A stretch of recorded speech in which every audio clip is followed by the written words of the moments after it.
Een prachtig boek dus over de 18e eeuw.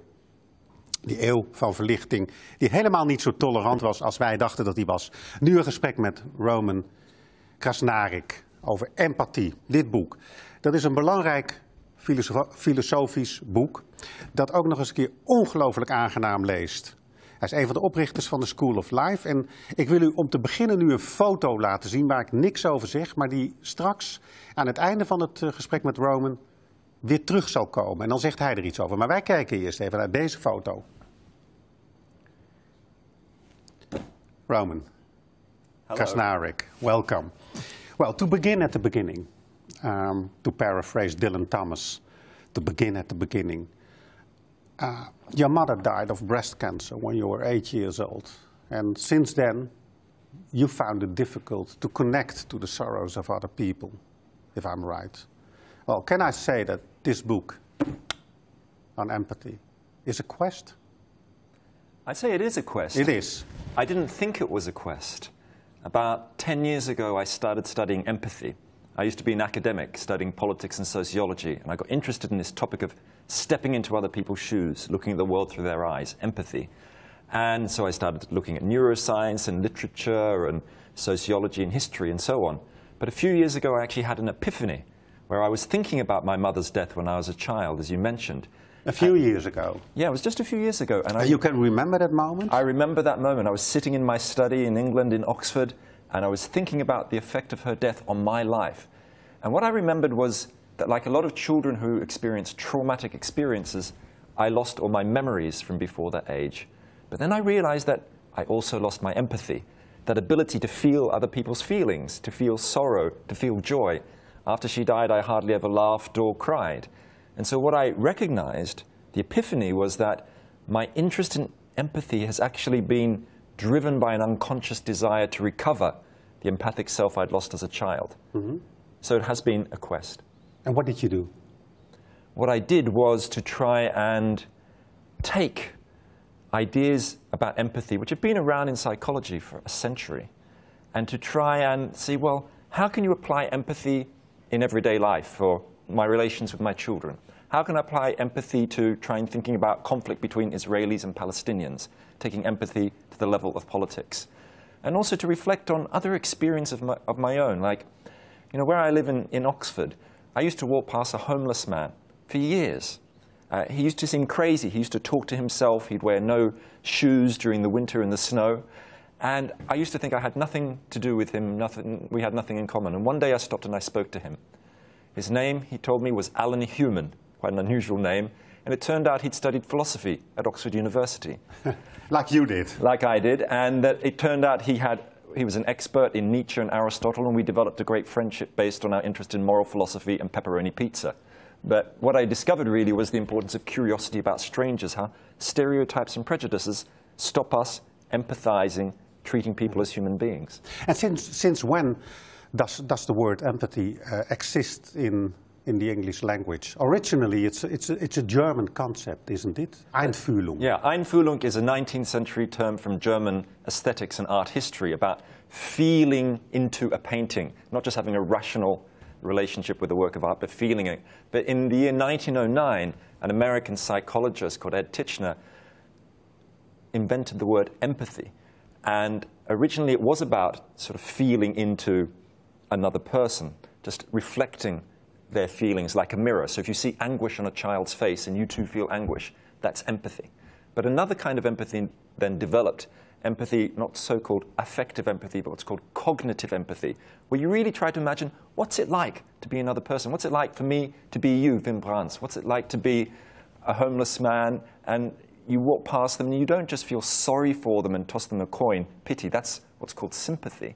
But you actually try to empathize, you try to imagine, what's it like to sleep out rough on a cold winter's night? What's it like to be walked past without someone looking you in the eye? Come again, what are the differences with sympathy? So sympathy is an emotional response to someone, but one that isn't shared. So if you see anguish on a child's face, but you feel a different emotion, like pity, you think, oh, the poor little thing.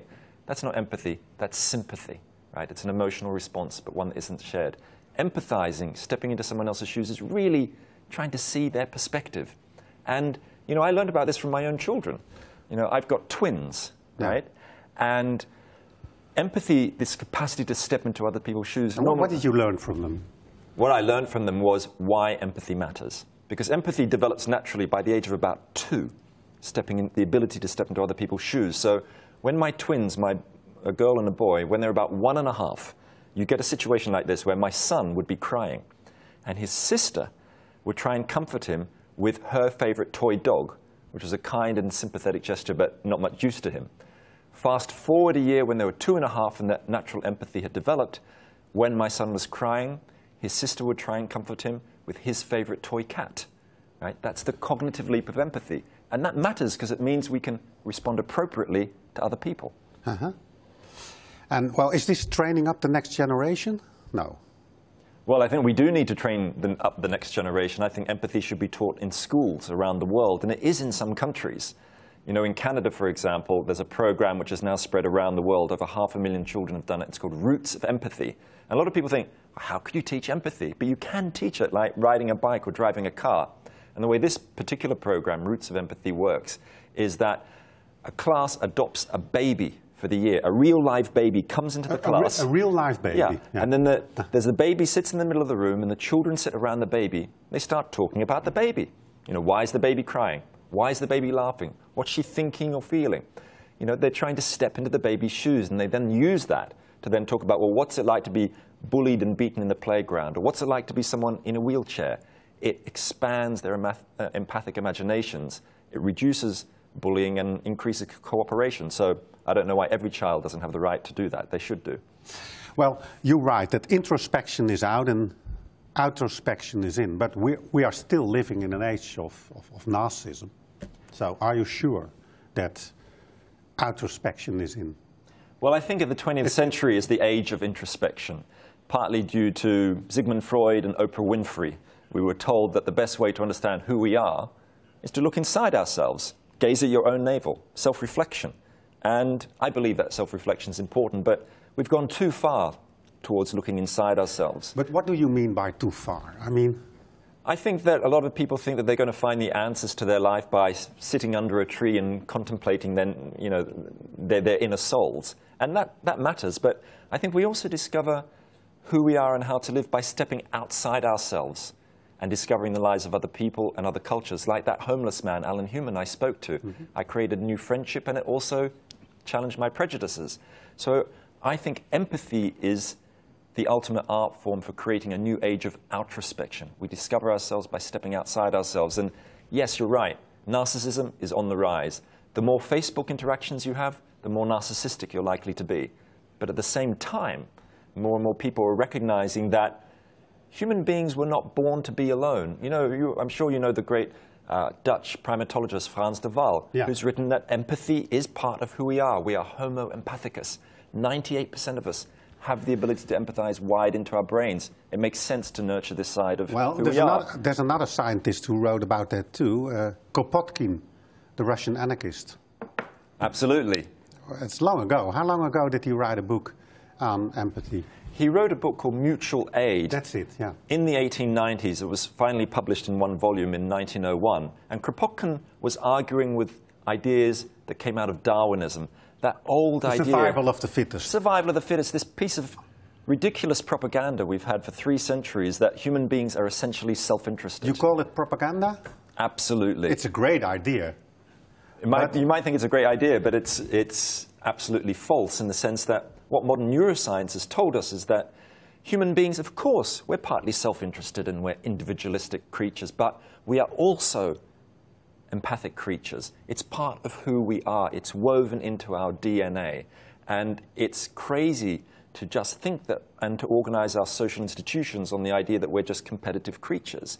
We all know that, as I saw in my children, this naturally comes to us, this ability to see things from other people's points of view, to connect with them, and it matters to us. Aristotle told us we're social animals. Let's not forget that.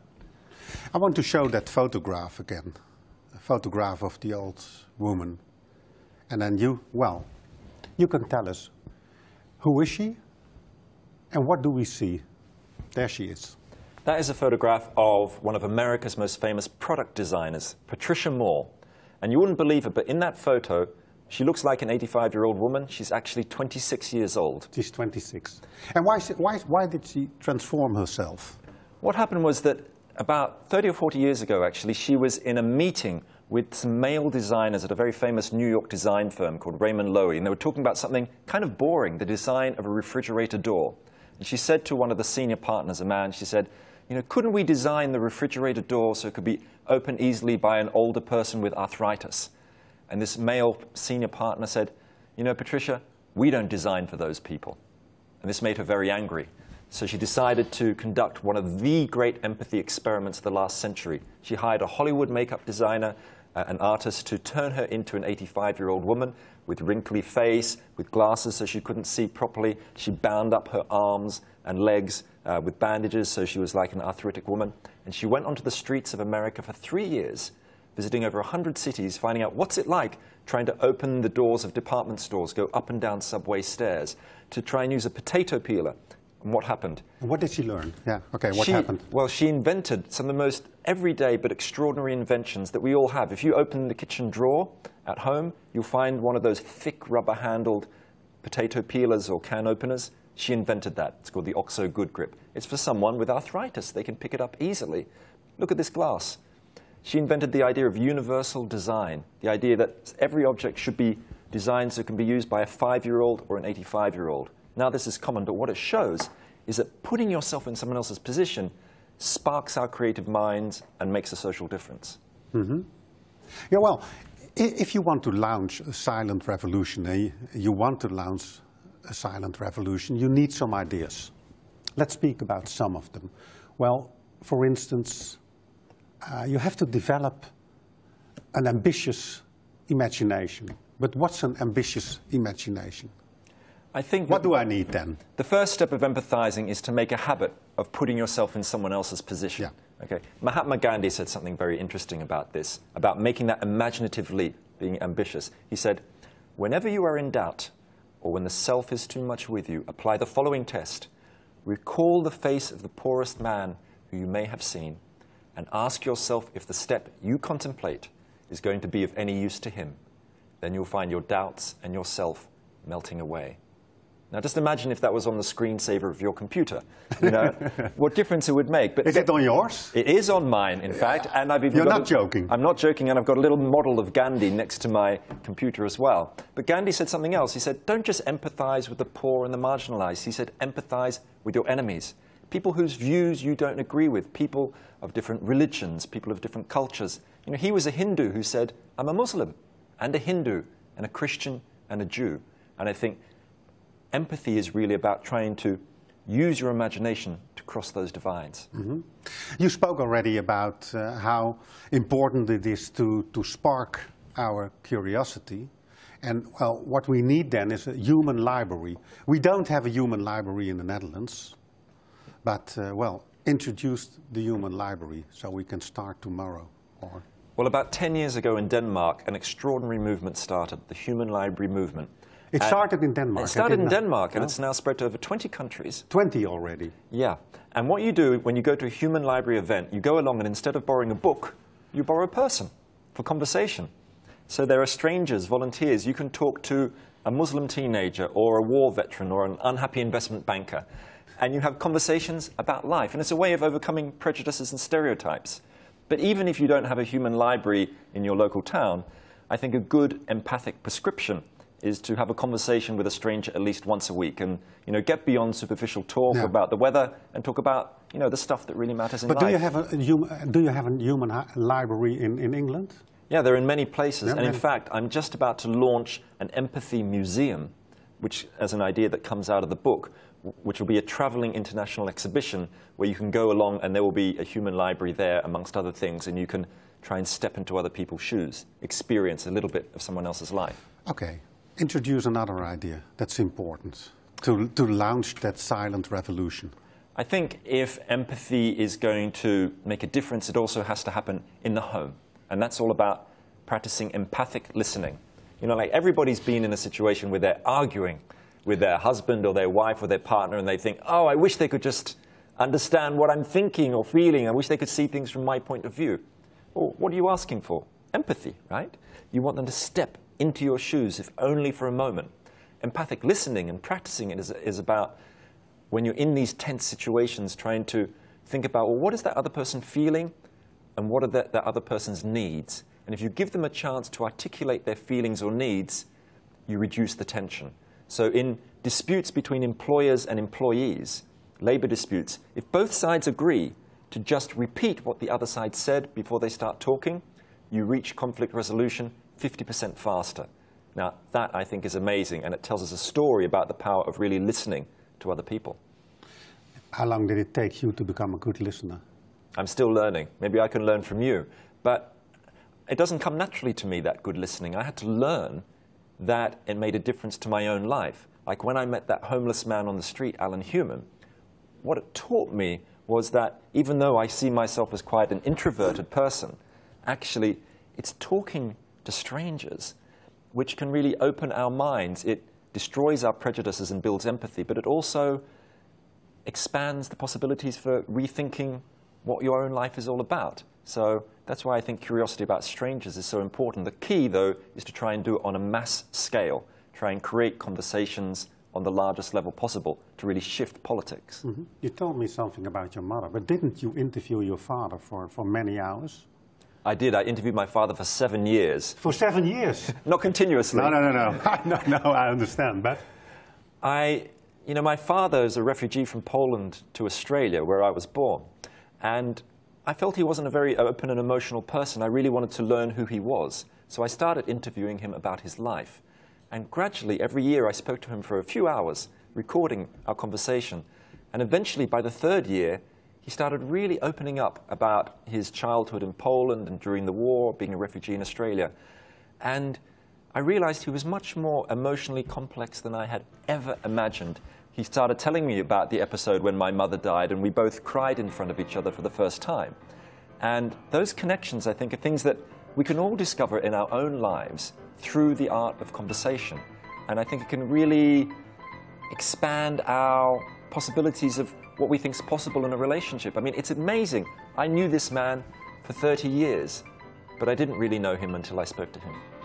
Thank you, Roman. Empathie. Daarover sprak ik met Roman Krznaric. En ik sprak met